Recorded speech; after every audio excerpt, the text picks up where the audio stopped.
Cyber ഇടങ്ങളിൽ തനിക്കെതിരെ സംഘടിതമായ വ്യാജ പ്രചരണം നടക്കുന്നുവെന്ന് മന്ത്രി കെ.ബി. ഗണേഷ് കുമാർ. ഇതിനു പിന്നിൽ കോൺഗ്രസ് ആണ്. തനിക്ക് ഒന്നല്ല 1000 പ്രണയങ്ങളുണ്ട്. തന്റെ ശത്രുക്കൾ വീട്ടിൽ നിന്നുള്ളവർ തന്നെയെന്നും മന്ത്രി പ്രതികരിച്ചു. പത്തനാപുരത്തെ നിയമമുള്ളതിൽ ഇത്തരം കഥകൾക്ക് യാതൊരു പ്രസക്തിയില്ല. ബാലകൃഷ്ണപിള്ള സാറിന്റെ മോഹനാണെന്ന് മാത്രം അറിയാവുന്ന ഒരു ചെറുപ്പക്കാരൻ പത്തനാപുരത്ത് എൻ്റെ മത്സരിക്കുമ്പോൾ എന്നെപ്പറ്റി പറയാത്ത അസഭ്യമില്ല. അന്ന് എൻ്റെ ഭാര്യയായിരുന്ന സ്ത്രീ എന്നെപ്പറ്റി 25 പേജുള്ളൊരു പുസ്തകം അടിച്ച് തിരുവനന്തപുരം കുടുംബ കോടതി കൊടുത്തിട്ട് അത് ഈ വീടുകളിലെല്ലാം വിതരണം ചെയ്താണ്.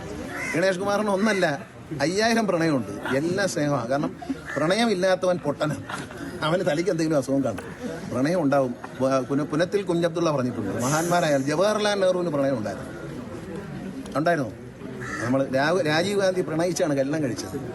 ജവഹർലാൽ നെഹ്റുവിന് പ്രണയം ഉണ്ടായിരുന്നു. വാജ്പേയിക്ക് ഉണ്ടായിരുന്നു. മാധവിക്കുട്ടി മരിക്കുന്നവരെയും ചൂടുള്ള പ്രണയമാണ് ആവശ്യമെന്ന് ഏറ്റവും മലയാളം ബഹുമാനിക്കുന്ന മാധവിക്കുട്ടി ആ അമ്മ കമലാസുരയ്യ മരണം വരെയും പറയുന്ന ഒരു സ്നേഹത്തെക്കുറിച്ചും പ്രണയത്തെക്കുറിച്ചുമാണ്.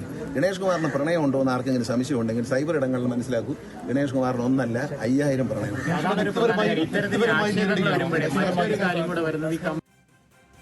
ഗണേഷ് കുമാറിനെ മന്ത്രിസഭയിൽ നിന്ന് പുറത്താക്കണമെന്നാണ് ജബി മേത്തർ MP-യുടെ ആവശ്യം. CPIM-ലെ വനിതാ നേതാക്കൾ നിലപാട് വ്യക്തമാക്കണമെന്നും അവർ ആവശ്യപ്പെട്ടു.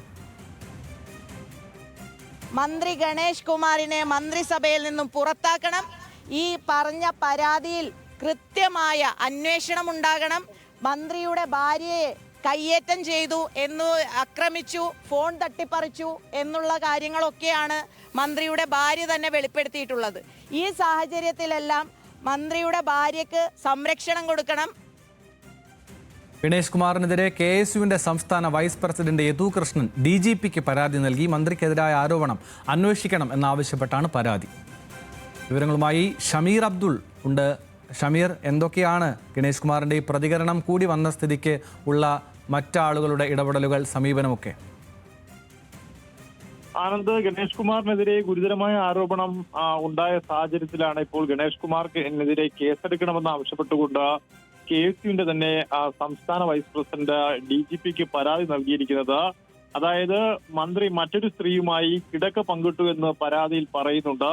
മന്ത്രിയുടെ ഭാര്യ ഇത് നേരിൽ കണ്ടെന്നും 112ലേക്ക് വിളിച്ച് ഇത് അറിയിച്ചു എന്നും പരാതിയിൽ പറയുന്നുണ്ട്. എന്നാൽ പോലീസിന്റെ ഭാഗത്ത് നിന്നും തുടർ നടപടികൾ ഉണ്ടായില്ല. ഇതേക്കുറിച്ച് പോലീസ് അന്വേഷിക്കണം. മന്ത്രിക്കും സ്റ്റാഫിനുമെതിരെ കേസെടുത്ത് അന്വേഷണം നടത്തണമെന്നാണ് യദു കൃഷ്ണൻ ആവശ്യപ്പെടുന്നത്. അതായത് മന്ത്രിയുടെ ഭാര്യ ബിന്ദുവിന് സ്വാഭാവികമായും ഇതിൽ പരാതി ഇല്ലെങ്കിൽ പോലും അവരുടെ ആ ഫോൺ അടക്കം തട്ടിപ്പറിക്കാനുള്ള സാഹചര്യം, ഈ തെളിവുകൾ ശേഖരിക്കുന്നതിനിടയിൽ അത് പിടിച്ചു വാങ്ങാനുള്ള ഒരു സാഹചര്യം ഉണ്ടായി. അവിടെ ഒരു അസോൾട്ട് ഉണ്ടായിട്ടുണ്ട്. അതുകൊണ്ട് തന്നെ പോലീസിന് സ്വമേധയാ കേസെടുക്കാൻ കഴിയും. പക്ഷേ ഈ സംഭവത്തിൽ പോലീസ് സ്വമേധയാ കേസെടുത്തിട്ടില്ല. അതുകൊണ്ട് തന്നെ സംസ്ഥാന DGP മുൻകൈ എടുത്തുകൊണ്ട് ഇത് പരാതിയായി സ്വീകരിച്ചുകൊണ്ട് ഗണേഷ് കുമാറിനെതിരെ കേസെടുക്കണമെന്നാണ് ഇപ്പോൾ KSU ആവശ്യപ്പെടുന്നത്. ആനന്ദ്. ശരി ഷമീർ.